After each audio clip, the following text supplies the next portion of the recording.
Across the sweeping wilderness, two powers rise, one built on strength, the other on unity.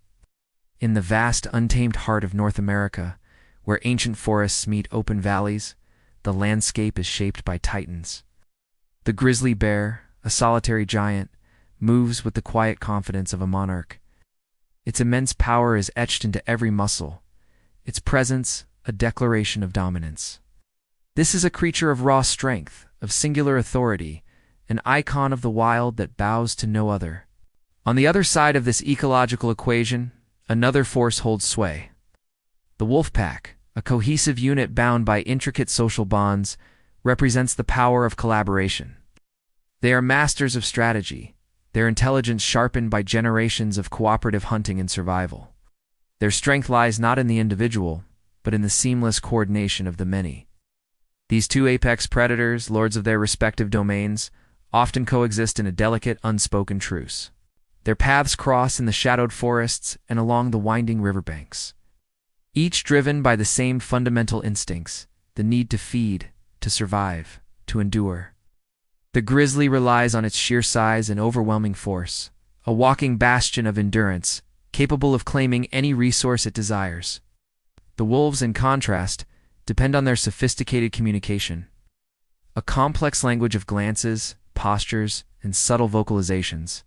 They are a thinking, breathing organism, a collective mind that can outmaneuver and outlast their prey. When these two forces meet, it is not always a clash of tooth and claw.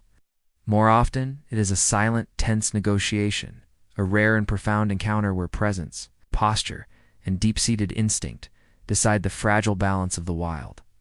The wind, a cold messenger from the high peaks, whispers through the dense stands of pine. It carries the scent of damp earth, of decaying leaves, and something more, the faint, musky trail of a recent kill. A mature grizzly bear, its massive form a moving piece of the landscape, follows this scent with deliberate, unhurried steps. Each footfall is heavy, a testament to the weight and power it carries. Its head sways from side to side, nostrils flaring as it samples the air, processing the story of the forest. There is no rush in its movements, only a slow, methodical certainty that speaks of a lifetime spent at the top of the food chain.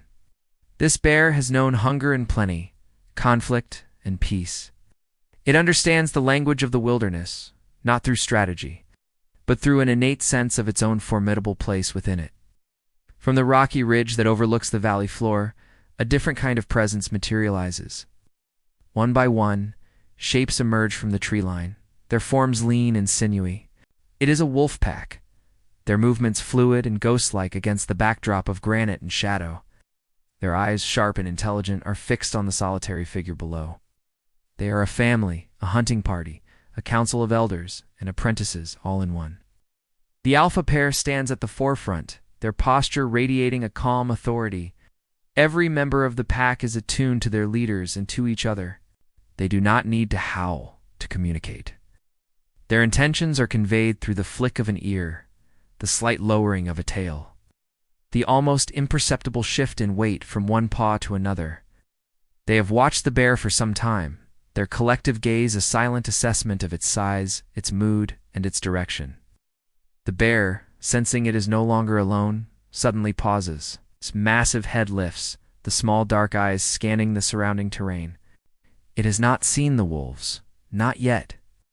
But it has felt the change in the atmosphere, the subtle shift in the wind's song, the sudden, unnatural stillness that has fallen over the forest.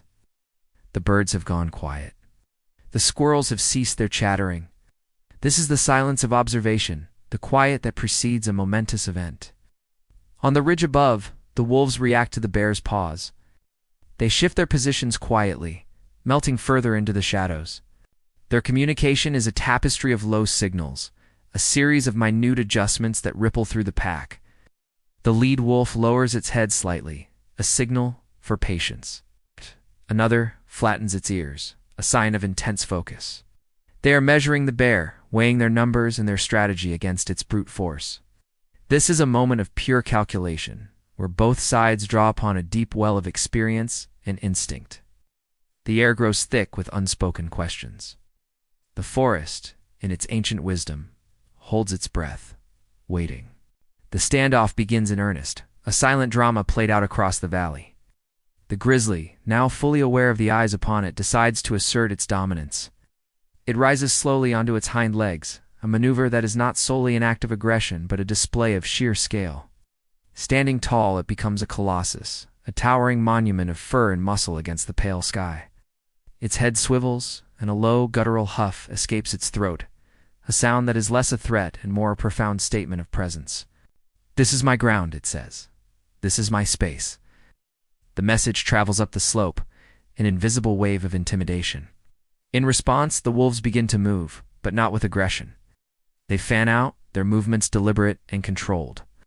The pack breaks into smaller groups, spreading along the ridgeline in a loose crescent formation. They maintain their distance, a carefully calculated buffer zone that respects the bear's power while simultaneously testing its boundaries. They are observers, analysts, their collective intelligence processing the bear's every twitch and posture. Snow begins to fall, the first delicate flakes of an approaching storm. They swirl in the charged air between the bear and the wolves, tiny white messengers in a world of gray and brown. The tension escalates, not through the crash of bodies, but through the invisible pressure of instinct and caution. The alpha wolf takes a few tentative steps forward, its head held low, its tail straight. It is not a challenge, but a probe, a question asked in the universal language of canids. The bear watches this advance, its massive body unmoving, its gaze unwavering. It is a test of confidence, a psychological battle where the prize is not a carcass, but control. This is a chess match played with life and limb, where space itself becomes a weapon and a shield. It is a moment of profound, primal understanding, a negotiation where both sides must decide whether the potential reward of confrontation is worth the undeniable risk. It is here, in this frozen moment, that they choose whether to advance or to withdraw, to engage or to respect the power of the other. In the grand, unwritten chronicles of the wilderness, power is a complex and multifaceted force. It is not always demonstrated through the spectacle of open conflict, through the visceral clash of fang and claw. More often, it is revealed in the quiet moments of awareness, in the silent language of respect, and in the difficult choices animals must make to ensure they survive to see another sunrise. The encounter between the grizzly and the wolf pack is a testament to this truth. It is a story not of a victor and a vanquished, but of two formidable powers, acknowledging each other's right to exist. The bear's strength is undeniable, but the wolf's unity is just as potent. In the end, the decision to avoid a fight is not a sign of weakness, but a profound display of intelligence and an instinct for self-preservation. It is a recognition that in this unforgiving world, coexistence is often the most effective strategy for survival. The forest remembers these moments, these silent standoffs where the true nature of power is defined not by aggression, but by the wisdom of restraint. Which force shapes the wild more, the lone giant or the united pack? Share your thoughts below, and don't forget to like, comment, and subscribe for more cinematic wildlife stories.